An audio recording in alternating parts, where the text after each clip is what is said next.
Hey, everybody. Welcome to the Blendr Report, where news meets rational thinking. I'm your host, Jonathan Harvey, and this is your co-host, Liam DeBoer. Liam, what are we talking about today? Today, we're going to be talking about the Liberals extending pandemic-era media subsidies, citing a sea of disinformation, elite campuses showing signs that the gender ideology craze is receding, and the cult of the primitive, why the modern West romanticizes simpler cultures. All right, let's get started. So, first off, we've got Liberals extend pandemic-era media subsidies, citing sea of disinformation. The Liberal government is extending its taxpayer-funded control over Canadian media under the guise of protecting democracy. Heritage Minister Stephen Guilbeault announced another $12 million for the Special Measures for Journalism Fund in 2025-2026, a program originally launched during COVID and now quietly institutionalized. Since 2020, more than $100 million has been spent through this measure alone, with total media subsidies spanning the Canada Periodical Fund, Local Journalism Initiative, and identity-based programs exceeding $150 million alongside the CBC's $1.4 billion annual budget. Ottawa claims these subsidies preserve unbiased information and cultural sovereignty, yet critics argue they transform journalism into a taxpayer-funded propaganda arm. By deciding which outlets live or die, the government isn't defending democracy, it's manipulating it. Media independence erodes when survival depends on political favor, making this not a rescue plan for journalism, but a consolidation of narrative control disguised as public service. So, does Canada have a free press? No, absolutely not. We're fighting for our lives just to make an independent network survive. And you and I are incredibly efficient, not only with our time and with our ability to create content, but with our dollars. Like this business basically doesn't make sense. This is pretty much a public service. That's what this has become, right? And you know, to add on to the amount of money you were talking about there. There's also another $350 million to the Canada Media Fund, another $114 million to the Canada Feature Film Fund and the Canada New Media Fund. Then there's the Online Streaming Act and the Online News Act. And you can't forget those because the Streaming Act collects about $200 million a year that goes to local news or news approved by the government and Canadian production approved by the government. And then the other $100 million goes to basically other news programs, again, managed by a government organization. So you look at sort of the amount of control they have over the media, like sure, they've got all of the mainstream media. 85% of legacy media is subsidized by the government. 90% of all news consumed by a Canadian comes from a subsidized source. But it's not just that they subsidize mainstream. Through these other programs, they're subsidizing all of the independents that toe their line. So I've said this before, they control the highways and now they control the side streets.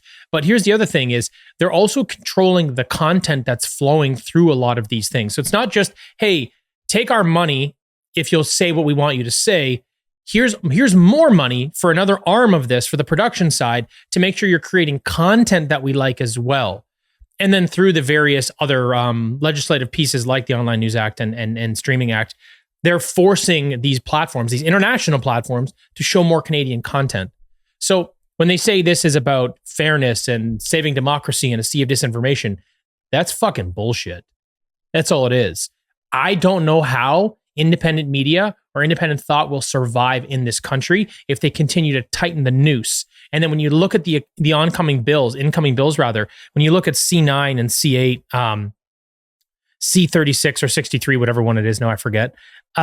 So, you know, the internet, basically the cut off your internet bill, the online hate speech bill, which is the C36 one, and then the offline hate speech, which 63, right. So then the offline, which is C9, and it also now crosses over with online.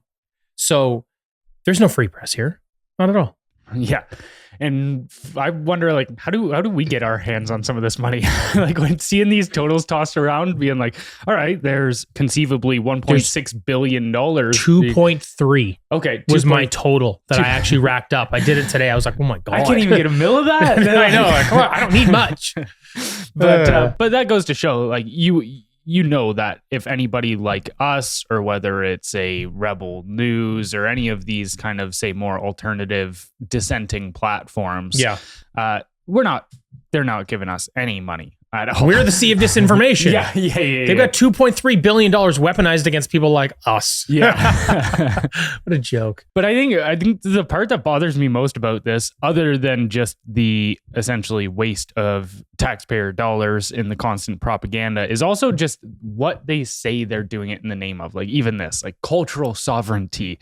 You guys have been single-handedly eroding our culture for the last decade, this liberal government, whether it's through mass migration, whether it's through things like the residential school mass graves hoax.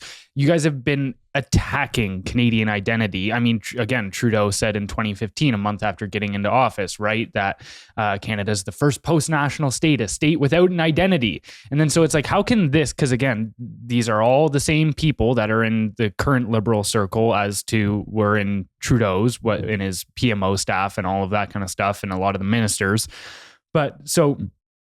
yeah, to me, it's just straight up gaslighting when you're like, we're doing this for cultural sovereignty, but you've been the biggest attacker of Canadian culture. Yeah, I mean, and to support your point, a lot of the money that is going to support Canadian content, well, that falls under marginalized Canadian content. It falls under French content, Indigenous content, or LGBTQ content. That's not our culture. That's not our culture. That's a sliver of our culture. It's disproportionately favoring a very, very small minority of Canada. It's not even our collective culture at all. In fact, I don't think they do anything to support our collective culture.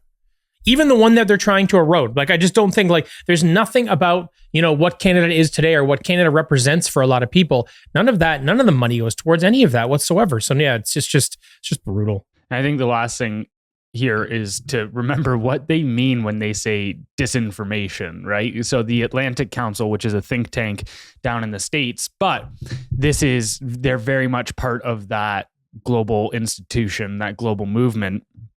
And they once were doing a training session for journalists, helping them, spot and attack disinformation. And what they said is it's the 4 Ds of disinformation: dismiss, distort, distract, and dismay. So how they look at it is they go, we have the official narrative. We have our state narrative. That is the truth.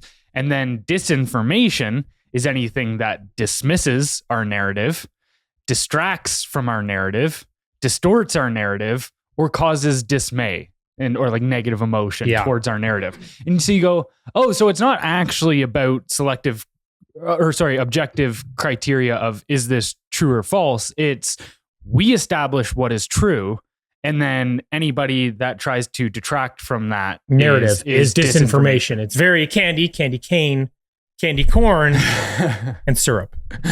Fuck out of here. All right, moving on to our next story. We've got elite campuses show signs the gender ideology wave is receding. A new report from the Center for Heterodox Social Science suggests that the gender ideology movement among Western youth may be losing steam, particularly within elite academic institutions. Drawing on data from FIRE and several top U.S. schools, the study found that the share of students identifying as non-binary has fallen by more than half since 2023.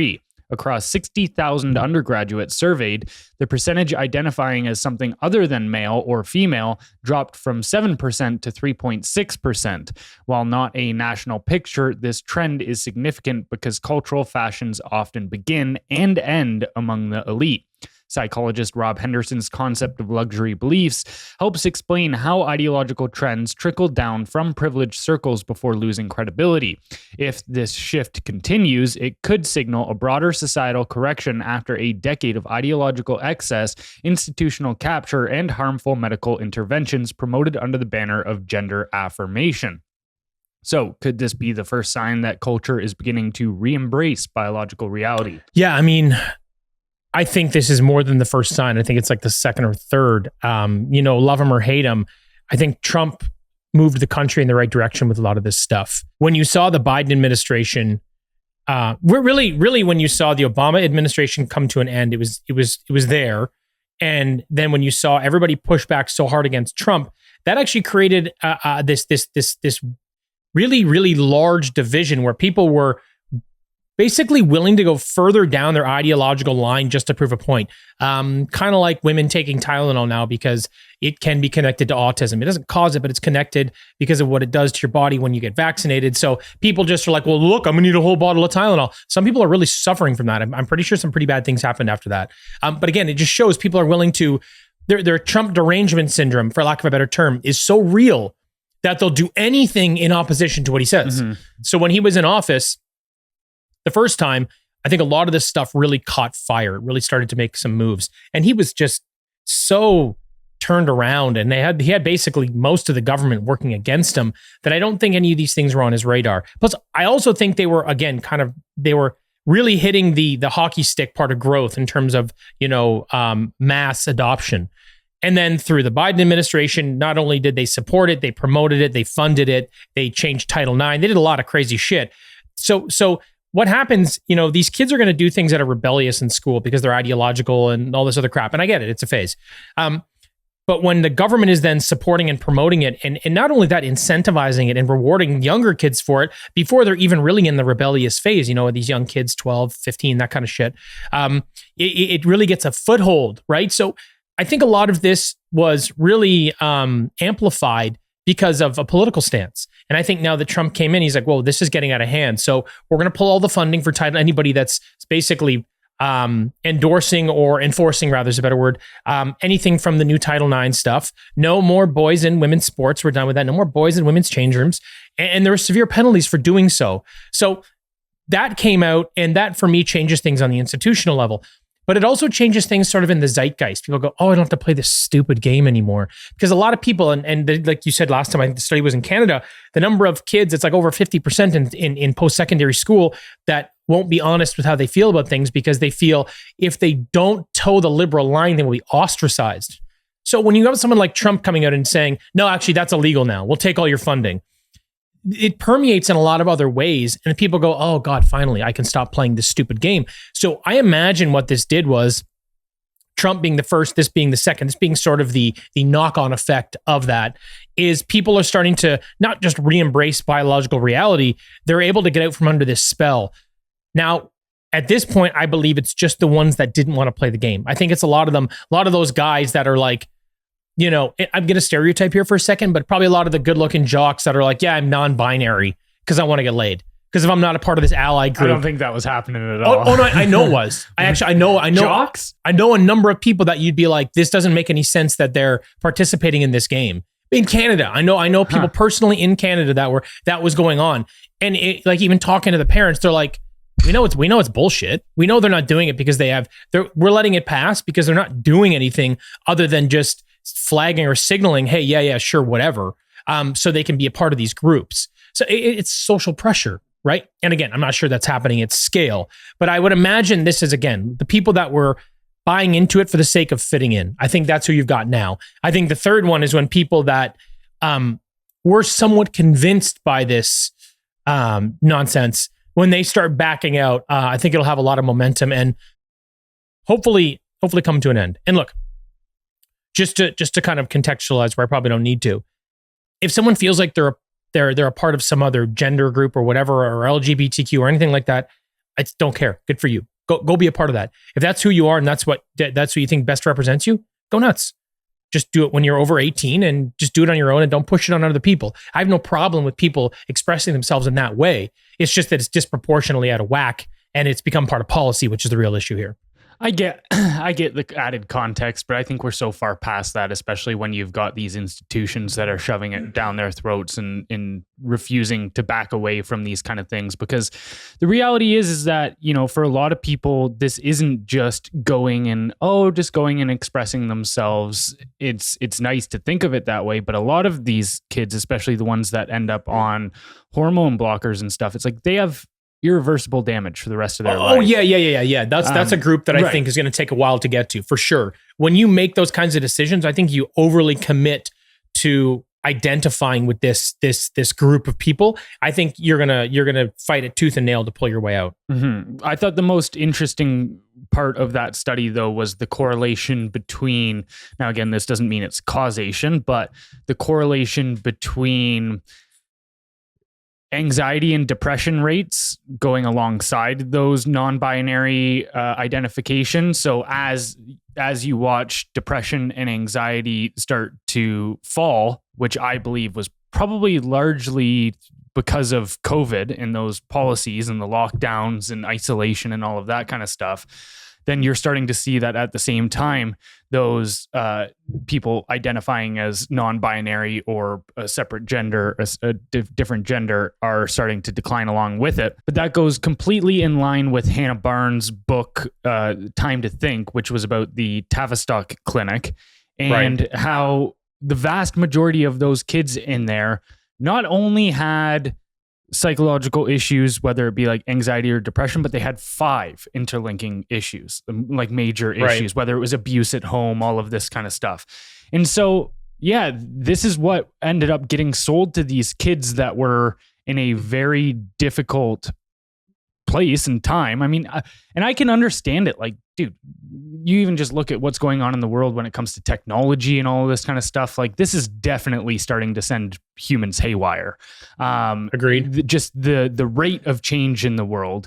And so I feel like things like this can give people the semblance of control over their lives again. If they feel like everything is so out of their control, it's like, oh, well, I'm so in control that I can decide, what my gender is. Sure. And it gives them like an outlet for that. It gives them an opportunity to take power. Right. Yes, absolutely. And like agreed. Life is chaotic, especially for young kids that are very impressionable. So you give them the opportunity to take control of it and get support and reward for it. Yeah, that goes a long way to create some stability. And that's why, oddly enough, to me, my issue has never been with a lot of the young people that are falling prey to this ideology. It's been the people that are enabling it in the institutions. 100%.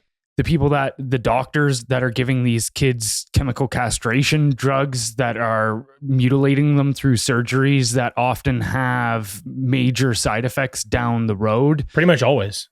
Like it's bad. And so to me, I still think that, I think it's very similar to COVID in the sense where there's definitely people that deserve to go to jail for what they've done.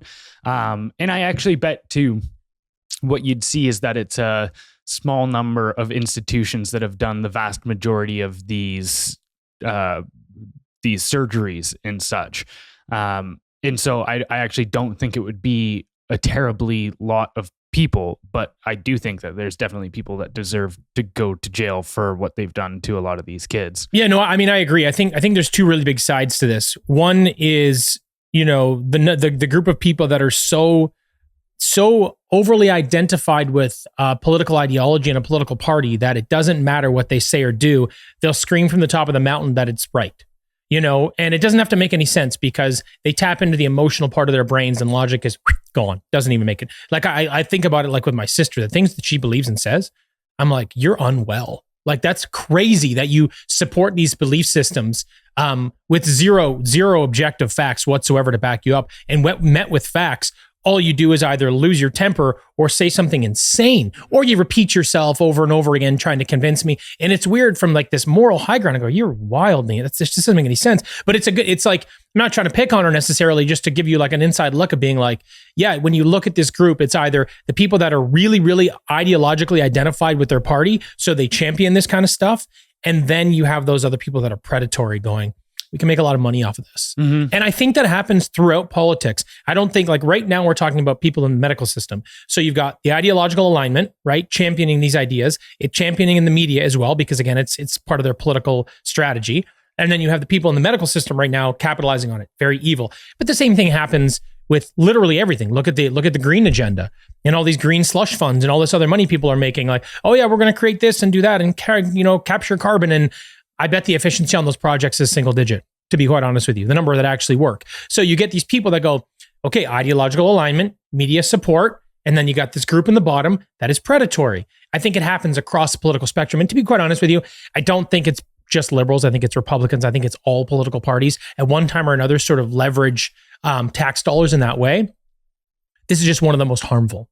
Mm-hmm. So I'm glad that it's coming to an end because, like you said, the prey are little kids. It's not just our tax dollars, and energy costs more, so it costs more to put food on the table, which is a mess, which is totally fucked. Don't get me wrong, but this is ruining these kids' lives, and they don't have the mental faculties to understand the ramifications of their decisions. So this might be the worst one out there. Yeah, I agree.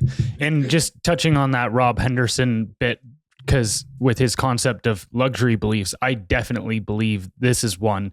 His whole thesis with luxury beliefs, which is great, is that once material wealth started becoming extremely common, and essentially people, you could get a nice suit for $300. Yeah. That you could get a nice suit for, or a decent car and all of this kind of stuff. Then elites had to start separating themselves in ways that weren't just material to essentially elevate their status. Of course. And so they started having what he deemed luxury beliefs. And these would be the kind of beliefs like, you don't need to be monogamous because, an elite person that makes lots of money and has all this social status, well, they probably actually don't need to be monogamous because they can hire nannies and they have all the help and blah, blah, blah.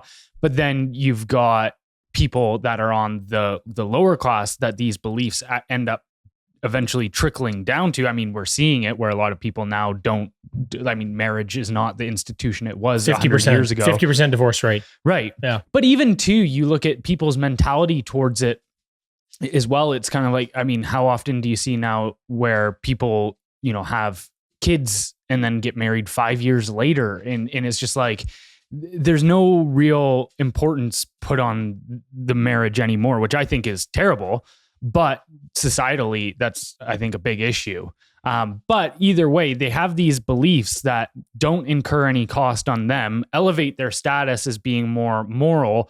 And then but the people on the lower rung that end up wanting to emulate the elites because they're always the trendsetters, then they pick up those beliefs and it becomes actually extremely detrimental to them. Yeah. Another one would be like, say that you don't need religion. And it's like, well, in a lot of lower class communities, the church is often like the last line of defense for things like if you're hungry, the church will help feed you and all of these kind of things. So it's like, yeah, you have your own things high up that allow you to have community in these elite circles, but lower class people don't necessarily have that.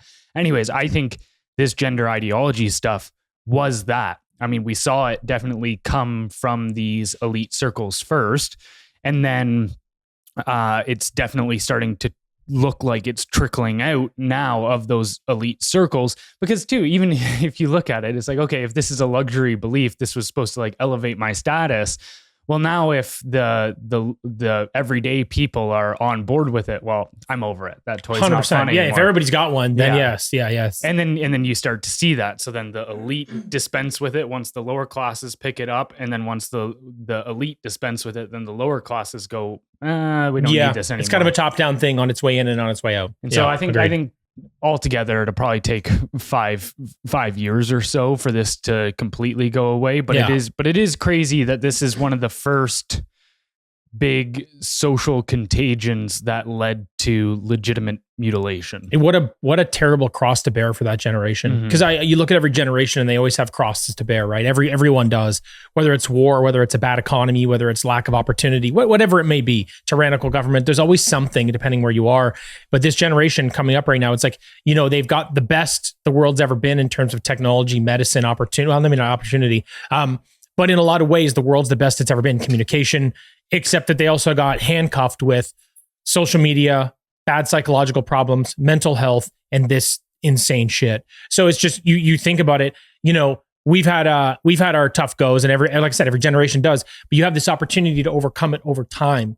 For a lot of these kids, this is, like you said, I'm being hyperbolic when I say a death sentence, but it's life altering in such a negative way.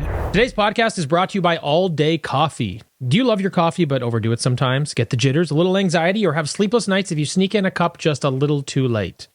Well, I do. That's why we're excited to partner with All Day Coffee, a specialty roaster started by good friends of ours. They make great coffee with different caffeine levels. They have decaf, quarter calf, half calf, or full calf. That means you can still enjoy your morning cup, an afternoon pick-me-up, or an evening brew without the shakes or the crash. Personally, I've switched to half calf and it's been a game changer for me. For a limited time, all new customers get 20% off and free shipping by using the code WELCOME20. That's WELCOME20. Try it now at alldaycoffee.co and see why I made the switch. All right, moving on to our last story of the day. We've got the cult of the primitive, why the modern West romanticizes simpler cultures. Modern academics and activists often romanticize decolonization and glorify indigenous wisdom as morally pure while portraying Western civilization as inherently corrupt. But this isn't genuine admiration, it's escapism.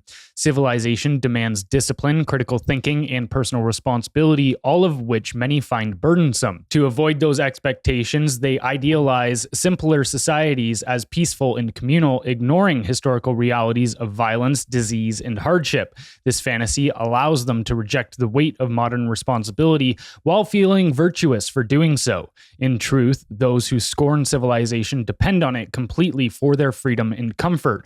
What they truly reject isn't Western values, it's maturity itself. Their desire to dismantle the structures that sustain progress isn't enlightenment, it's regression. Civilization's demands are what make it meaningful, and the wish to escape them reflects not moral evolution, but a return to intellectual and moral childhood. So, how do comfort and safety in modern life enable this kind of hypocrisy? Comfort and safety, man, they're what turn you into. They're basically what turn you into a weak person. Mm-hmm. When you seek comfort and safety all the time, you sort of you don't progress anymore. Now, for children, you said moral childhood. I'm good with that. For children, that's what they need. Beyond that, you need to get into a place where you're not always comfortable and don't always feel safe. And I'm not saying go fight a bear. What I'm saying is do things that challenge you every single day. I'm a firm believer that if you do something that callous your mind every day, you become an unstoppable weapon in every other facet of your life. You know, it's like doing a cold bath every day or doing a cold shower that I'll do every day. I hate it. Every single day, I have to tell my inner bitch to shut up so that I do it. I hate it. There's never been a day where I was excited to jump in a cold shower or do something like that. The reason I like to do it, though, is because it prepares me for the rest of the day. It tells me that, hey, look, you got through the hardest part already. No matter what comes at you, you can figure it out. And I also put myself in very stressful situations. I choose a challenging life because I know how it makes me better. I know that it makes me progress. And I think we talked about this last time, where there becomes this sort of inflection point with your life where you decide that what has happened to you will either make you a victim or make you a warrior, in a sense, just for lack of a better way of looking at it. And I think what's happened is, I think we're too dependent on the government and too dependent on sort of the macro narrative in society that is very broken right now. We need a new one. So I think we're too dependent on that as a nation. And I think because of that, it's easier for people to choose the victim side of things. When you choose that victim path, all you want is safety and comfort. You want things to be easy no matter what. You want to be taken care of, so you want to depend more on the government. You want to blame other people for your problems. You want comfort and safety. You don't want what's uncomfortable. However, and I know this is kind of becoming more of a philosophical conversation, the best version of you is on the other side of adversity. The best version of you is getting outside your comfort zone. It's learning to do things. Like, humans are creatures of progress. If you rail against that, you're railing against how you're actually built. I use this example all the time. You look at a beehive today, you look at a beehive 20 years ago. They're magnificent, but they don't change. They don't progress. They just do the same thing over and over again. But you look at a cell phone from 20 years ago and a cell phone today, you wouldn't be able to use a cell phone today if you jumped through a portal from 20 years ago. You go, what the hell is this thing? Because it's evolved so much. Humans are creatures of progress. Technologically is just a way that you see it come to life. But this is just who we are. You know, I think if you're living life the right way, you continue to get better and better and better every year in multiple areas of your life. Success, economically, personally, spiritually, with your friends, with yourself, you know, physically as far as you can until you start to naturally decline. And there's a lot of ways to avoid that too. So I think that, like, what's happened is society has become so dependent on these macro, like, government and narratives, that they've given up what is natural to them, which is to challenge themselves and progress and become better. And it's become a disease. It's really a shame. So I don't know. I mean, I'm a big fan of get out there and challenge yourself and don't live in this world of comfort and safety. And again, it's not about putting yourself in a bear fight. It's about pushing yourself beyond your current limits, because that's how you become just the best version of yourself. Well, and I think that the people that don't end up taking on that mindset of improvement and growth and personal responsibility, I think this is why you see a lot of them turn to these ideologies like, say, decolonization and these indigenous, wisdom, saying you want to be more a part of that kind of society. I think it's because they look at that and go, in these more primitive societies, it seems like there's less responsibility. They're less complex. They're not as much as demanded of me. Now, I think that they're also doing something which is a massive error of they're comparing a false version of today's world in their mind to a false version of the historical world as to how they were. Like, they picture these, more primitive societies as like peace, loving, man in his natural state and all of this I kind agree. of stuff. And to add to your point, they also go, well, I could just move down south to the Caribbean and lay on the beach and eat fruit that falls off the tree. Yeah. Okay. Yeah, sure. Like, that's not going to be a fun life. But so they're comparing delusions with delusions, yes, which is not a good idea. But then also, like, I think, if you don't take that mindset of going, I'm going to get over any obstacles that get put in my way, and I'm going to put that onto myself to become a person more capable of overcoming obstacles, then I think what they do is they go, the only other option you have if you don't take up that mindset is go, I am going to tear down the obstacles in front of me. Yeah, I think actually with what I was saying, and to tie it into what you're saying, is they still progress. It just progresses negatively further down that path. Right. It doesn't start with tearing down society. It starts with safety and comfort and making life easy. But as that continues to progress down that victim line, this is where they land. Well, and, even actually going back to the conversation about the gender ideology and stuff, I think this is another reason why they romanticize this, because to be, to take on the mantle and responsibility of being a good man or a good woman is very hard. Like, it's hard to live up to those true masculine and feminine ideals. And so part of what I think is happening is if they feel like they can't live up to those ideals, then they try to tear the ideal down and say that ideal just doesn't mean anything. And the problem is they only get there because they refuse to face adversity, because they refuse to be uncomfortable. So it's this thing. It's like, I think what I'm getting at is people need to be very cautious what path they choose, because what happens is you pull a thread in either direction and you're going to knit a sweater. One of them is a much better life than the other. But I don't think people realize it's such a simple thing. It's literally pulling the thread. It's not putting on the sweater. That happens over time. But if you just pull the thread in the wrong direction, you go down this path and here's where you can land. And I think it happens so slowly and so by all these little steps that I don't think people realize. It's like kind of like gaining weight. People that 60s, I saw the stat the other day, I couldn't believe it. 68% of adults in Canada are overweight or obese. Get off the couch. Fatties. Get off the couch. Go do something. But the thing is, that didn't happen overnight, or people wouldn't have let it happen. They pulled the thread and made bad decisions, and now they are where they are. It's the same thing with this, is you don't think it's a big deal, but it compounds quickly over time. And that's what I'm saying. You got to push back the other way. You got to do the uncomfortable, because life is so much better over time in that direction. You don't get rewarded right away. You get rewarded years down the road. It sometimes takes even longer, but if you don't, it's like, you don't stay stagnant. You get better or you get worse. So people have to be cautious about what thread they're pulling. Well, that cultural correction, I think, needs to happen in the same line as how somebody that has gained an immense amount of weight does, is because people, will look at us and say like, well, how do we fix it? And you go, look, no one person can fix this. There's not going to be any one political party or one person that comes along and just is able to put some system in place that fixes all of this. However, it is also important to remember it took us decades to get to this point of like this kind of coddling mindset, to get to this point where everybody is so soft that things are falling apart.